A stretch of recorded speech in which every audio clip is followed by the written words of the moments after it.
आज का टॉपिक रहेगा generation and conduction of nerve impulse. ठीक है, तो बेटा ये इसका मीनिंग ये हुआ कि जो हमारी जो नर्व होती है, न्यूरॉन्स होती है, तो उसके ऊपर जो इम्पल्सिज होती है उनका कंडक्शन कैसे होता है। पीछे कई बच्चों ने मुझसे ये क्वेश्चन पूछा और उन्होंने बोला कि सर कोई वीडियो बना के इस पे प्लीज हमें दीजिए।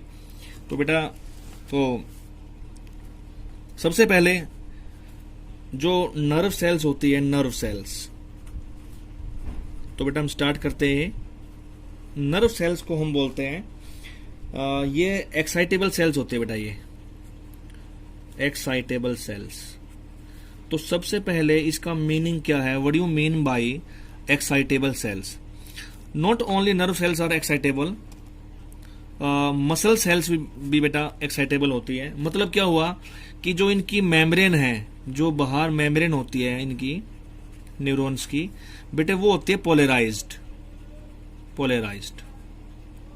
ठीक है, means they can pass electric current, इसलिए इनको बोलते हैं एक्साइटेबल।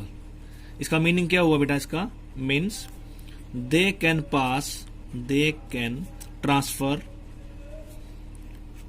ट्रांसफर और पास इम्पल्सिस।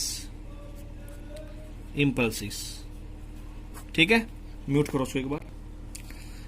तो बेटा एक्साइटेबल सेल्स का मीनिंग हो गया कि इनकी जो मेम्ब्रेन होती है वो पोलराइज होती है और दे कैन पास और transfer impulses in the form of electrical current. ठीक है, in the form of electrical current की फॉर्म में ये करंट को पास कर देती है, इसलिए बेटा इनको हम बोलते हैं एक्साइटेबल सेल्स। थोड़ा सा और उसको जूम कर सकते हो। तो सिर्फ नर्व सेल्स ही नहीं होती एक्साइटेबल, मसल सेल्स भी होती है। तो बेटा कैसे नर्व इम्पल्स बनती है, कैसे ट्रांसफर होती है, तो मैं आपको डिटेल से समझाता हूं। तो प्यारे बच्चों, एक्चुअल में क्या होता है, मैं पहले डायग्राम बनाता हूं। तो ये प्रोसेस जो है ना, 3 फॉर्म में कंप्लीट होता है बेटा। पहला जो प्रोसेस ये है, पहला पॉइंट जो रहेगा उसको हम बोलते हैं पोलराइजेशन।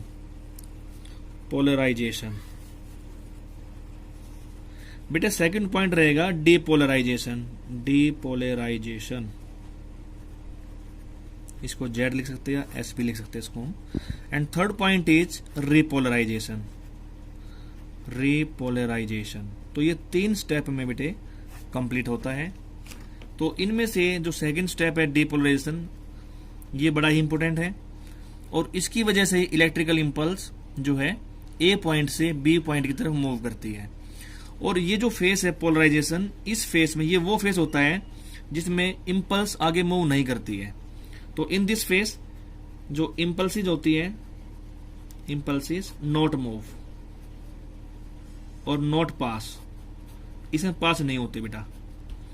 और इससे क्या होगा, जो इंपल्सिज होती है या इंपल्स जो होती है बेटा, वो पास हो जाती है। ठीक है, और नेक्स्ट न्यूरॉन में या ए पार्ट से बी पार्ट की तरफ मूव करती है। और ये तो जो रिपोलराइजेशन है, just like a again polarization, तो सेम पॉइंट हो गया बेटा ये। तो हम स्टार्ट करेंगे सबसे पहले, व्हाट इज पोलराइज मेम्ब्रेन और पोलराइजेशन, ये क्या होता है बेटे। तो बेटा मैं एक डायग्राम बनाता हूं एक्सोन का। तो देखिए आप डायग्राम, ये है जो हमारी न्यूरॉन होती है। तो ये मैं एक डायग्राम में बना रहा हूं बेटे एक्सोन का। This is axon. ठीक है, और एक्सोन जो होती है, इसके अंदर जो फ्लूइड होता है उसको बोलते हैं हम एक्सोप्लाज्म। ठीक है, तो बच्चों यहाँ पर सोडियम पोटेशियम पंप होता है जो लगातार अंदर से, इसको हम बोलते हैं बेटा बाहर के जो फ्लूइड होता है, बाहर जो फ्लूइड, एक्स्ट्रा सेलुलर फ्लूइड। ठीक है, ये दोनों साइड होता है ECF, this is called extra cellular fluid.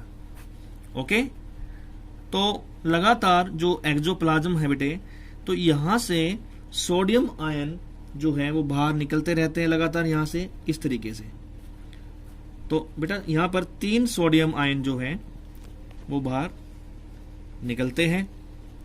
ठीक है, और जो अंदर जो जाते हैं बेटे बाहर से अंदर की तरफ पोटासियम आयंस, वो सिर्फ 2 ही जाते हैं, 2 पोटासियम आयंस। ठीक है, तो कुल मिला के हम ये कहें कि अंदर की साइड में जो इसकी इनर साइड है वहां पर नेगेटिवली चार्ज्ड प्रोटीन्स ज्यादा होते हैं। तो हुआ क्या कि बाहर सोडियम आयन ज्यादा थे, अंदर बेटा पोटेशियम ज्यादा था। बाहर पॉजिटिव आयन ज्यादा रहेंगे इस मेम्ब्रेन पे, अंदर रहेंगे नेगेटिव आयंस। ठीक है, तो अंदर रहेंगे नेगेटिव आयंस। तो एक प्रकार से यहां पर कुछ आयनिक डिफरेंस बन गया है, जिसको बेटा बोलते हैं रेस्टिंग पोटेंशियल, और इस मेम्ब्रेन को बोलते हैं पोलराइज मेम्ब्रेन। तो दिस मेम्ब्रेन इज कॉल्ड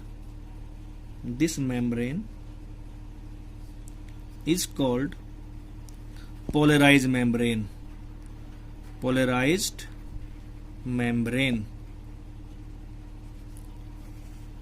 साफ दिख रहा है इसका? तो पोलराइज मेम्ब्रेन का बेटा एक नाम और भी है, इसको आप लोग बोल सकते हैं, this is also called resting potential. तो रेस्टिंग पोटेंशियल में कभी भी इंपल्स जो है आगे ट्रांसफर नहीं होती है। तो ये वो फेस होता है जिसके अंदर मैंने ऊपर लिखा, तो यहां पे दिखाओ, impulses not move, not pass और नॉट ट्रांसफर। ठीक है ना, ट्रांसफर नहीं होती है, ए पार्ट से बी पार्ट में ट्रांसफर नहीं होगी, इसको बोलते बेटा हम पोलराइजेशन।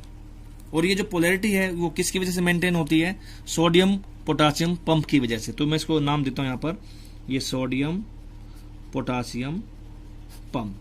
ठीक है, और बेटा ड्यूरिंग पोलराइजेशन सोडियम आयन लगातार एक्सोप्लाज्म से बाहर की तरफ निकलते रहते हैं लगातार, और पोटासियम आयन अंदर जाते रहते हैं, लेकिन अंदर की साइड में, इनर साइड में नेगेटिवली चार्ज प्रोटीन ज्यादा होते हैं।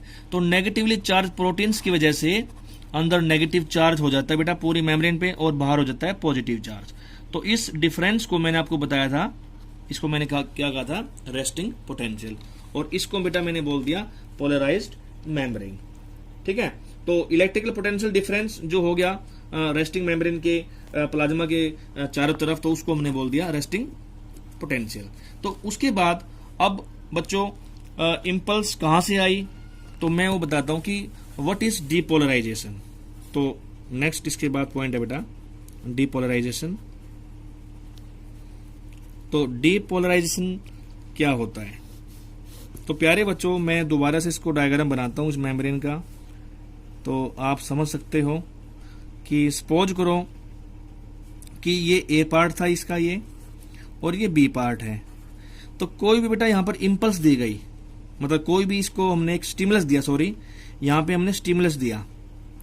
अब वो स्टिमुलस वो किसी पिन की फॉर्म में हो सकता है, कोई भी निडल्स की फॉर्म में हो सकता है, निडल्स, या when you touch any heating plate या हीट प्लेट तो यू विड्रॉ योर हैंड्स। तो किसी भी हम अपनी उंगली पे कोई पिन को लगा दे, प्रिक कर दे पिन को, तो एकदम से हमारे मस्तिष्क के पास मैसेज आएगा कि कोई उंगली पे कोई पार्ट जो है, कोई पिन चुभी है। तो हमारा ब्रेन तुरंत मैसेज वापस भेजता है उस हाथ को पीछे करने के लिए। तो बेटा स्टिमुलस देते ही क्या होगा, ये हमारी मेम्ब्रेन इधर क्या थी, ये प्लस प्लस, क्योंकि पोलराइज मेम्ब्रेन है सारी, ये नेगेटिव, अंदर नेगेटिव होता है और बाहर बेटा क्या है, पॉजिटिव है। ठीक है, लेकिन जो ही इंपल्स मतलब स्टिमुलस दिया, तो स्टिमुलस देते ही जो पोलैरिटी थी वो रिवर्स हो गई है। अब पोलैरिटी जो रिवर्स हो गई है बच्चों, तो उसके दौरान क्या होगा, उसके दौरान ये होगा कि जो सोडियम था वो बेटा जो बाहर निकल रहा था, तो वो सोडियम आयन जो है ना अंदर आने स्टार्ट हो जाते हैं। जो सोडियम आयन है, फटाफट सोडियम आयन जो होगा ना वो अंदर आना स्टार्ट हो जाएगा। तो उससे क्या होगा, सोडियम आयन अंदर आने से बेटे इसकी जो पोलैरिटी है वो उल्टी हो जाती है, रिवर्स। तो अंदर जो है पॉजिटिव चार्ज बढ़ जाएगा। ये पॉइंट समझ में आपको आ गया होगा मेरे हिसाब से। तो बाहर जो है वो नेगेटिव हो जाएगा, तो इसकी जो पोलैरिटी है बेटा वो रिवर्स हो गई है, इसको हम कहेंगे depolarization. This process is called depolarization. ठीक है, तो अब इससे क्या होगा, अब इससे ये होगा कि जो अंदर पॉजिटिव चार्ज बढ़ा है, ठीक है, तो इस जो ये वाला जो पार्ट है, ये वाला, this part is called depolarize part, depolarized part हो गया ये न्यूरॉन का। ठीक है, तो अब जो इम्पल्स है, जो स्टिमुलस था, जो दिया था हमने न्यूरॉन को, कोई भी हमने निडल को लगाया था उंगली पे, तो वो ब्रेन के पास जा रहा है इम्पल्स की फॉर्म में। तो वो एक स्टिमुलस दिया, तो अब इम्पल्स कहां मूव करेगी बेटा, यहां पॉजिटिव चार्ज है, अब उधर नेगेटिव चार्ज है, तो सीधा सीधा ए टू बी साइड। ये बात ध्यान रहे, क्योंकि इधर अब जो पोटेंशियल डिफरेंस ज्यादा क्रिएट हो गया है, तो पॉजिटिव आयंस यहां ज्यादा हो गए हैं, उधर नेगेटिव आयन ज्यादा हो गए हैं, तो इसलिए जो इम्पल्स है इलेक्ट्रिकल की फॉर्म में वो ए टू बी की तरफ जाएगी, इस तरीके से अंदर की साइड में। और बाहर की साइड में क्या होगा बेटा, अब यहां पे प्लस ज्यादा है, पॉजिटिव चार्ज ज्यादा है, तो इससे इंपल्स इधर मूव करेगी ये बी टू ए। तो ऊपर की जो मूवमेंट रहेगी वो रहेगी बी टू ए इंपल्सिस की, और नीचे की तरफ रहेगी ए टू बी। ठीक है, तो वो सर्किट पूरा करने के लिए ऐसा होता है। तो इस तरीके से प्यारे बच्चों पॉजिटिव चार्ज की तरफ से जो है इंपल्स जो है पॉजिटिव टू नेगेटिव जाती है, और इसको हम कहते हैं डीपोलराइजेशन। ठीक है, तो बेटा इस पार्ट को हम, जो ये ए पार्ट है, इसको मैंने ए पार्ट यहां देखो, दिखाओ उसको इधर, ये मैंने इसको लिखा है। तो बेटा ए पार्ट में एक एक्शन पोटेंशियल जनरेट हो गया यहां पर, अंदर पॉजिटिव आयंस के बढ़ने से सोडियम आयन जो है इनफ्लक्स हो रहा है, यहाँ पे इनफ्लक्स अंदर ज्यादा जा रहे हैं सोडियम आयंस, तो इसको हम कहेंगे एक्शन पोटेंशियल। तो मैं यहां लिख देता हूं बेटा, और इसको हम कहेंगे एक्शन पोटेंशियल, एक्शन पोटेंशियल। तो इंपल्स अब ए टू बी की तरफ बेटा जा रही है ये। ठीक है, तो अब बी मान लो सपोज करो कि यहां तक इंपल्स जा चुकी है, तो ये प्रोसेस आगे फिर रिपीट होगा, ये प्रोसेस सेम जाके आगे फिर क्या हो जाएगा, रिपीट। अब रिपीट कैसे, वही सेम, जब यहां तक इंपल्स जा चुकी है, मान लो सपोज करो ये इंपल्स बेटा ये यहां तक पहुंच चुकी है, तो आगे जो मेम्ब्रेन है वो नॉर्मल मेम्ब्रेन है, जिसको हम बोलते हैं पोलराइज मेम्ब्रेन। तो फिर से यहां पर वो पंप होता है, सोडियम पोटेशियम पंप। तो वो क्या करेगा, जब यहां पर इंपल्स जा चुकी है, तो समझो इसको कि इंपल्स यहां तक जा चुकी है, तो स्टिमुलस आ गया है, और स्टिमुलस आते ही अगेन जो होगा सोडियम आयंस अंदर मूव करेंगे, पोटेशियम आयन बेटा बाहर मूव करेंगे। ठीक है, तो अगेन यहां पर हो जाएगा डीपोलराइजेशन। ठीक है ना, डीपोलराइजेशन। तो बेटा हमने देखा इसके अंदर कि ए पार्ट से न्यूरॉन के बी पार्ट में जो इंपल्स है वो ट्रांसमिट हो रही है, क्योंकि अंदर पॉजिटिव चार्ज इधर बढ़ जाता है, तो उधर जो बी पार्ट है बेटा वहां पर नेगेटिव चार्ज बढ़ा हुआ है। इसलिए जो पोटेंशियल डिफरेंस है वो ये कहता है कि जो इंपल्स रहेगी वो हाई टू लो की तरफ मूव करेगी। ठीक है, तो पूरा जो नर्व फाइबर है, तो ये प्रोसेस बेटा ऐसे रिपीट होता है, A to B and B to C and C to D. तो मैंने लिखा यहाँ पे ए से बी हो गया बेटा, बी से सी हो गया, और सी से हो गया डी। तो इस तरीके से इंपल्स बेटा आगे बढ़ती जाती है। तो मान लो पहले ए पर डिपोलराइजेशन हुआ, फिर बी पर हुआ, फिर सी पे हुआ, और फिर डी पे हुआ। ठीक है, और फिर डी से हो जाएगा ई पर। लेकिन अब जो ए से डी वाला पार्ट है ये दोबारा से अपने उसी स्टेज में आ जाता है, उसको कहते हैं हम पोलराइजेशन, और उसको बोलते हैं बेटा हम रीपोलराइजेशन। मीन्स मैं आपको फिर से बताता हूं, मैंने कहा कि पहले ए जो पार्ट था न्यूरॉन का वो था बच्चों पोलराइज्ड। ठीक है, तो उस पर जब कोई स्टिमुलस आया तो बेटा इंपल्स वहां पर मूव करने के लिए स्टिमुलस आने से इंपल्स मूव की, ए से बी के पास गई, क्योंकि ए पार्ट जो था यहां पर पोटेंशियल डिफरेंस ज्यादा हो गया, मतलब डिफरेंस बन गया यहाँ पर।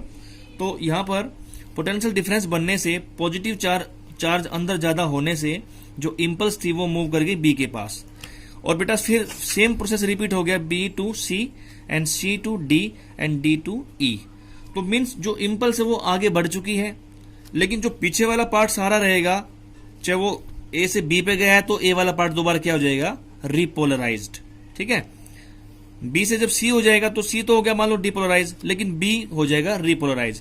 तो this process is called repolarization. Okay, thank you very much.